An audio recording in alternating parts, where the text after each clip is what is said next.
Hey there, Manila Chan here with a special guest in studio. You may recognize this gentleman, Mr. Michael Maloof, on the old show. I used to just say former Pentagon official, but we'll get into Michael's bona fides in just a moment. But I want to apologize for disappearing for the past month and a half or so, but I had a death in the family, then a marriage in the family, people moving, things, a lot of things have happened, but I was kind of a little shaken up with the death in the family. So I apologize.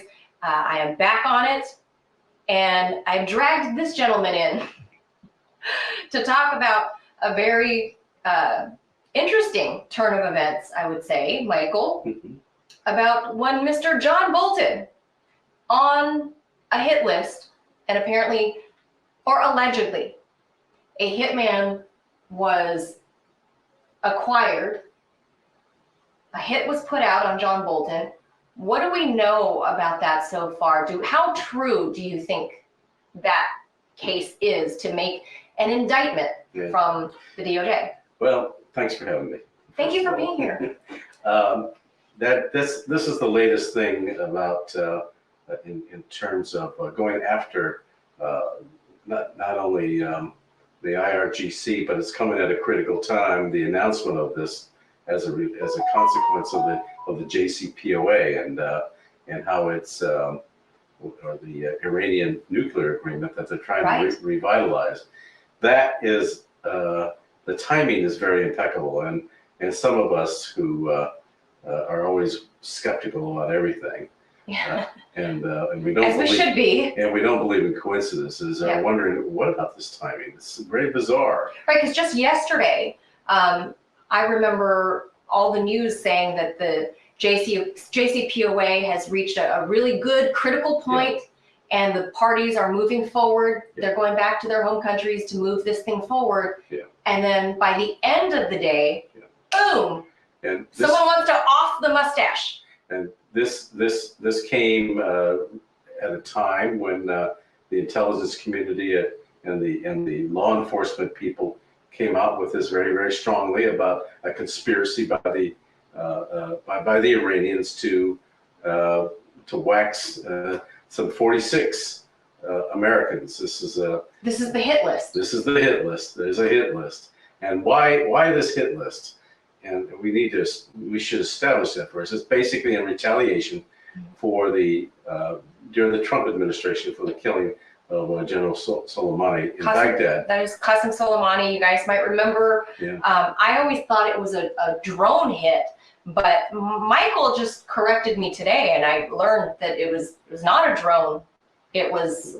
I believe it was a helicopter with a Hellfire missile. A Hellfire missile is what took out General Qassem Soleimani in Iraq, who, you remember President Trump talking about this, he was bragging. John Bolton, even though he was out of the Trump administration at that time, he was still applauding what happened. Yeah, but he was still involved in a lot of the planning, and he would have been, another person that is prominently being mentioned on this hit list was Secretary of State Pompeo, Mike Pompeo. So he's the second one that they're providing basically round-the-clock security for all 46 of these individuals. Wow. But there is a list out there. It hasn't been published. Right. And but we do know that some very high luminaries in the administration, former administration, were definitely involved and are being targeted according to law enforcement. Are they all Trump people? Well, some of them I'm told are military. Oh. Now I don't know if they're all Americans. Could there be Israelis? Because Israelis were following Soleimani. They were tracking him. They were doing the intelligence. They were providing the ground intelligence. They were providing the location and the fact that he was accessible. But his killing is what's problematic. And Secretary of Defense, former Secretary of Defense Esper, has come out with a new book, basically saying, look, what Trump used as justification for his killing was due to him planning other attacks, but attacks on who? Well, it would have been other targets, U.S. military targets, allegedly. But that's right, the allegation. Yeah, but as for himself, so he wasn't doing that. He was in Baghdad not to plan attacks or anything of the sort, and he wasn't planning attacks on Americans. He was there to try and work out an arrangement in Baghdad between peace terms between Saudi Arabia and Iran. So it was a false narrative that was given to the American people. But this gets to a much deeper question. Where does assassination fit in our conduct of foreign policy? And are we using assassinations now as an extension of diplomacy? Right. And all of these there was no indictments. Right. There was, and we've seen this with every one of the terrorists that we've gone after. And we've assassinated or killed. Yeah, and the same with al-Awlaki, who was an American citizen. Yes. Who was killed with his son. Underage son. In Yemen. Yeah. And there was no indictment. He was a U.S. citizen. Right. So he basically was summarily executed. Right. Without the benefit. That was during the Obama era, of course. Yes, but these assassinations are continuous, and it reflects potentially a policy direction that various administrations are undertaking.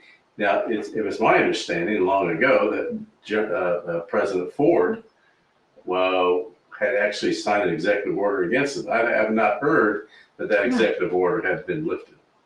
Wow. Well, so for this news to come out, if you want to grab that, if you want to turn it off. No. You want to turn off the phone? Yeah, I can turn off the phone. Turn off the ringer. We're not going to keep you too much longer because I know he's a busy guy. But the news of Bolton, allegedly being the first guy that allegedly the Iranians or the IRGC was going to make a move on.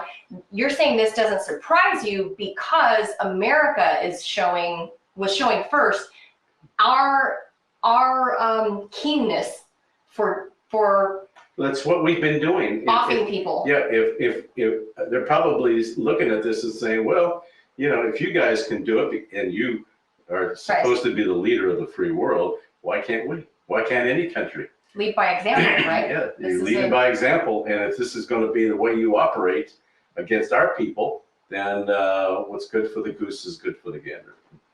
I get it. I'm not a fan of murder for anybody of any side. No, but you're playing with fire. I mean, if you don't want something to be done to you, don't do it to them. Right. So this. And I might add, the only other country that's basically using assassinations as a policy is Israel. And we've seen this repeatedly with the repeated killings of Iranian scientists. Yes. And other IRGC members. IRGC is part of the Iranian military, notwithstanding. Well, the young colonel, right, out front of his house in the car. Yes, he's IRGC military. colonel. He was not a terrorist. Right. And again, all of this has happened with the summary execution is all due to the fact that without the benefit of any indictments and when you look at all the terrorists that are down at Guantanamo, they probably never will be tried and convicted because a lot of their so-called confessions were probably extracted from torture. Under duress. Yes, of course. And it's not going to, and they could technically be dismissed. Yeah, they're still holed up there because they're still holed up there, and that is our policy. But they may never see a court date. Right. I mean, it's been 20 plus years. What are we concerned about? Why don't we bring them into the U.S. and put them through the system? The system.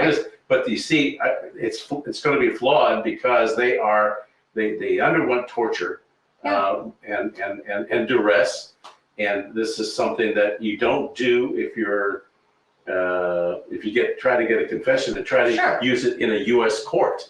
Right, it's probably not admissible, right? As It a would not be confession. admissible, and then where's their case? Wow. So rather than, rather than actually, I don't know, discuss things with the Iranians, like the JCPOA, like we were doing, that if we need to remind anybody, the US was the only party to unilaterally remove itself from this deal. Right. The Iranians were Even though they were staying in on full it. compliance, they were in Full full compliance. The British were trying to convince the US otherwise. Right, everybody. President Trump said no. All the other the P+5 countries were trying to say don't do that. China said don't do this. But what Trump were they said guided no. by? They were guided by the Israelis. The Israelis never liked. You think that's who pushed Yes. Netanyahu. Trump to? Yeah. Now, on that note, the Knesset is on its 50th election in 3 years or something. I mean, I'm joking, obviously, but it's a lot of dissolving of the Knesset in a very short amount of time. Yes. I believe Bibi is staging a comeback. Oh yeah, it's inevitable, and it's a possibility he could win. Well, he is under criminal investigation. His wife is under criminal investigation for bribery and fraud. Nothing has come of it. I mean, he might be the Israeli Teflon Don. And we're looking at the TV behind the camera here. The raid on President Trump's Mar-a-Lago estate. A lot of people say, obviously, President Trump is going to come back. They think he's going to win in 2024 if he comes back.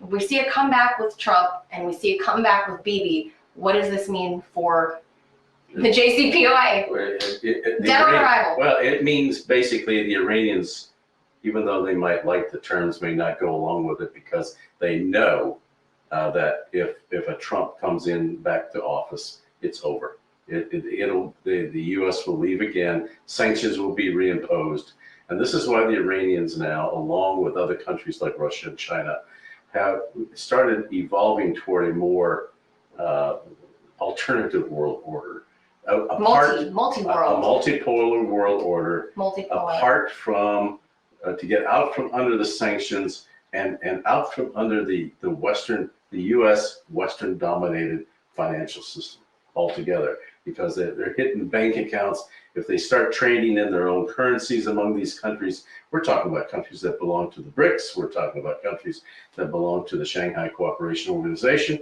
They are quite sizable. When you put all those countries together, and it's under the leadership of the Russians and the Chinese, you're talking about more than half the population of the world. Yeah, absolutely. Now, because of this hit list that exists, and we know, well, again, I keep saying we know, but we don't actually know the facts of, who this IRGC man that they are accusing. He's not in the country, not in the U.S., so he's back in Iran, whoever he is, allegedly. I mean, I've never heard of him before. And his last name is Porsafi. Yeah, how did they even find him? And the other thing is, how are you going to arrest him? You can't. How are you? It's not like the Ayatollah is gonna, trade him for somebody. And the other questionable aspect of this entire story is that he was allegedly to have presented money to the potential assassins. Well, everything is so sanctioned now out of Iran. There's no way the money can be transferred around. So, well, what about the piles of cash that they showed on U.S. media that they said, okay, this guy actually was dealing with an informant in the U.S. That's what I'm questioning. Where did that come from? The piles of cash. How do we authenticate that? Right, and they also claimed in the indictment that he gave a down payment of like $200 or something to the informant. Look, Iran is so sanctioned that all of their bank accounts are frozen. They can't. How did he get the money here? How did he get it? As a down payment. Yeah, exactly. And how would he have transferred the hundreds of thousands of dollars? And then we heard another $1 million. How all of that would send up so many red flags. Right. That's what makes this story very suspicious. And that, along with the timing, which tells me there are elements within the Biden administration that do not want Biden to succeed and working out an arrangement with the Iranians. Do you believe in terms of the JCPOA that Biden is outwardly saying, oh yeah, we want to get this back together? I don't think he's aware. I think he really wants to do this. I think he wants to do it, but you have elements within his administration that are going to be working against him. And we've seen the intelligence community do this before during the Bush administration, where they basically set up the Bush II administration for failure when it came to declaring that there was WMD in Iraq. And it turned out there was not yet. Right, the intelligence community basically pushed forward a different narrative than what. Hoping, knowing that he would fail. You speak because George Tenet. I mean, that pushed our country into war. Yes, it did. But you see, they don't care. They have their own world. Their own agenda. And their own agenda. They have their own interests. Sure. And so. And never mind. I mean, they've had people killed for the sake of preserving their own way of existence. Sure. So all of this has to be highly questionable, and yet we are being spoon-fed information out of the intelligence community, out of law enforcement, and we're basically told, well, we're official channels. You need to accept that. Given my personal experience at the Defense Department in dealing with this whole issue of whether or not Iraq had WMD, I said they didn't have it. Right. Scott Ritter. And Scott Ritter's also said the same thing. His report got laundered through multiple channels before it got to Colin Powell, who was your boss. Yeah. So he wasn't my boss. He was with the State Department. I was with the Defense Department, but I questioned it, and I was summarily told to isolate it as a consequence of raising this. Because they didn't want to hear it. I wasn't part of the team. They didn't want to hear it. They did not. They had their own agenda at the highest levels of the Defense Department to go ahead and launch an attack for regime change in Iraq at that time. So I think a lot of people watching do not fully realize or grasp that the U.S. government is not this monolithic, moving together, all this one piece monster. Yeah. There are multiple factions, if you will, right? Different departments, even same department, different rooms, different groups have different agendas. Yeah, that's right. Well, and different agencies have different agendas. Right. And they may not all coincide. And if in the case of the intelligence community, if it disagrees with the president's final decision, and this has happened, they'll always slow roll the implementation of the decision. Slow roll it, so that there's no way that they'll be able to, so that it basically dries up. So they find a way to undermine. They totally undermine. Totally. While still saying, yes, sir. That's correct. Yes, sir, we're on it. We're doing this. We're doing A, B, C, D. That's correct. And they just secretly undermine. There's a history. Well, last thing, Mike, as this pertains to this current administration, I mean, a lot of people have said, that it was Obama who's really in charge of the Biden administration. A lot of people are saying that. Now, Obama is the one that got America into the JCPOA. He's the one that released the frozen funds that America effectively stole from the Iranians, from their foreign bank accounts. America froze it. We have the power. We have the friends all around the world to freeze these accounts and hold up the money.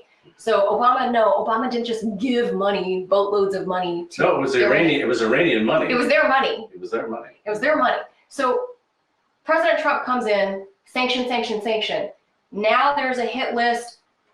Allegedly, Bolton was, the top of the list. Last thing here is, what is left to sanction? Because you have to know that on the face of it, the government's not going to allow the Iranians to get away with this hit list on precious John Bolton. So I imagine there's going to be a response, and I don't know what's left. I mean, we don't seem to do diplomacy anymore. Sanctions are all in lieu of diplomacy. What else is left to sanction in Iran? Yeah, there's nothing really. There's nothing really further to be sanctioned. Almost everybody in Iran has been sanctioned, and I have a number of Iranian friends. They all have been sanctioned, all of them. And what's left? Nothing. So how's Biden going to respond? I mean, will he? This is going to take on a life of its own now. Well, there was a threat, allegedly, according to the law enforcement community, that right. On a U.S. citizen. On a U.S. citizen of a high level, and you can always ask them, please don't do that. But the Iranians are going to say, they're going to claim that the Iranians turned that down. And in fact, there was a request to turn down any potential hits due to the Soleimani episode. And the Iranians basically said no. So there is some grain of truth in some of these things. But what we're seeing here right now raises questions in terms of timing. Yeah. Who's behind pushing this thing at this time, this whole issue, an expose, and it basically, even the Iranians, I think, because the elements of the JCPOA are running out, they're being sunset. It may be moot before long. So that then raises additional issues, and all along you have the Israelis who will be so happy with that. And a lot of this, and you don't know if things were just set up by someone like the Israelis to claim that there was a hit to be on Bolton. So they're fully capable of doing that. That's why you never can accept the official word on anything. The official narrative from the U.S. government on anything, because there's always something else. Well, there you had it from a guy that's worked in the intelligence community for a long time. Dear friend of mine, Mr. Michael Maloof. And he has some pretty good analysis. And I've learned over the years a lot of things from this man. So, yeah, I think there's still a lot to be learned about this whole supposed hit on Bolton. And the timing is certainly very odd, given that the JCPOA was supposedly advancing and getting patched back together, and suddenly, oh wait, look, a hit on Bolton, and Bolton comes out and says, the Iranians are our enemies, they are enemies of America, and all kinds of rhetoric. And Bolton is actively involved with Iranian opposition in the United States, the MEK. Even the Iranians don't like the MEK. and at one time, they used to be on the U.S. terrorist list, but they went away under Trump? No, it was under Hillary Clinton when she was Secretary of State. Wow, they got wiped off the list. Yeah. Interesting. Yeah. The Oppo group. Yep. Well. And now they're trying to regain, and Bolton has been a major spokesman for MEK. I did not know that. As has Giuliani. And I didn't know that either. Former Speaker Gingrich. Really? Yep. Okay. Among others. So the neocons are Oh yeah, the neocons are flourishing. And we have neocons very prominently within the State Department itself right now that would go against what Mr. Biden would like to do. And those neocons would be not only Blinken, but Wendy Sherman. Yes. And Victoria Nuland. Oh, that name. Yes. We'll save that for another day. And in fact, while you're here, Mr. Maloof is launching his own YouTube channel. Yes. So hopefully by next week, we'll have some videos of Mr. Maloof's own channel. So make sure you guys go hunt for that. Michael Maloof, Maloof. There are other Michael Maloofs, but you will see his face. Yeah, I am a picture on his channel. So if you guys want to hear more, either stories or analysis of world events, domestic news that's happening. I know people often think of Michael as only foreign policy stuff, but he's got some pretty hot takes. And because obviously he's my friend, so I chat with him about stuff. He's got some pretty hot takes on domestic issues as well. So make sure you guys check out his channel, hopefully up and running by next week. We're working on it right now. Yeah. On the domestic side, even though my specialty is in foreign affairs, I'd like to relate how domestic matters are affected by changes in foreign policy and how foreign policy is impacted by what's happening domestically, and that often is. That's true. They are a reflection of the other. And given the chaos internally in the United States, you see the chaos overseas. Yeah. I rest my case. So his channel is going to cover all of that, and of course he's got 30 some odd years of experience in all of this. So make sure you guys hunt down his channel. There are other Michael Maloofs, but it'll have his picture on the channel. So make sure you subscribe to Mr. Maloof's channel, and he's going to give you guys a lot of great analysis and probably talk some story and share. We'll do our best. So, and relate it to examples. Yes. And real life examples. And try to put things in context. That's important. So make sure you guys subscribe, like and subscribe to his brand new channel. It will be up and running in the next, I don't know, a couple of days, I would imagine. A couple of videos will get posted. So thank you, Michael, as always, for giving us great analysis, some great insight. And you guys can find all of that on his own channel that is coming up very soon. So definitely by the end of August, make sure you guys hit the subscribe button for me, for Michael, and get this man to his 10,000 subscribers. Thank you. Thank you. Thank you all.